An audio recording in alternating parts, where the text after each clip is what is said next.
What does artist Marcel Duchamp and Cognition have in common? Well, a lot more than you think. Duchamp was a French artist best known for his work in the Dadaist art movement.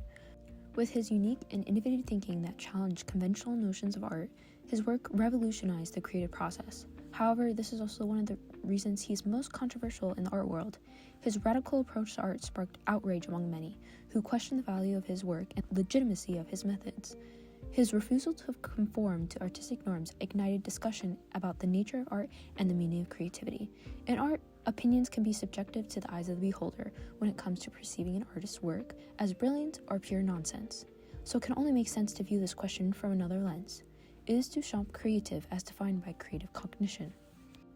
Creative cognition is a field of study that examines cognitive processes involved in the creation of novel and valuable ideas. One of the many ways Duchamp is indicative of creativity in regards to cognition is brain hemispheric specialization and the presence of EEG alpha waves.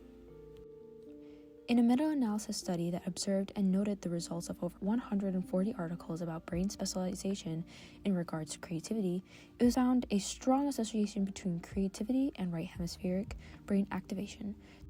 The right hemisphere is additionally characterized by a global and context-dependent thinking style, meaning a holistic and referential way of thinking. Duchamp highlighted idea generation through unconscious exploration of the aesthetic to indifference. This thinking style encompasses that which is found in the right hemisphere of the brain, specifically global thinking style. In other words, thinking that focuses more on the whole rather than the details.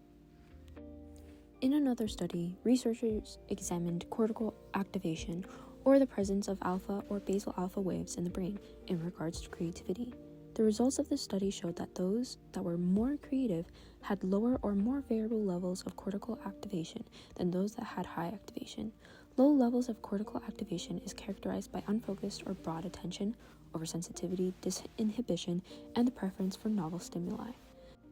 This concept is consistent with the idea that highly creative subjects are characterized by disinhibition. This evidence highly supports Marcel Duchamp's artistic creativity. In The Creative Act, Marcel wrote, quote, "The artist goes from intention to realization through a chain of totally subjective reactions. His struggle towards the realization is a series of efforts, pains, satisfactions, refusals, decisions, which also cannot and must not be fully self-conscious, at least on the aesthetic plane."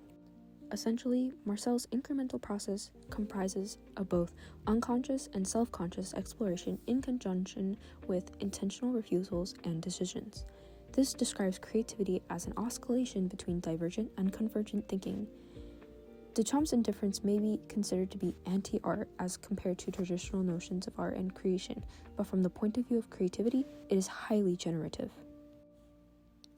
In the simplest terms, Duchamp is creative, at least in the cognitive domain.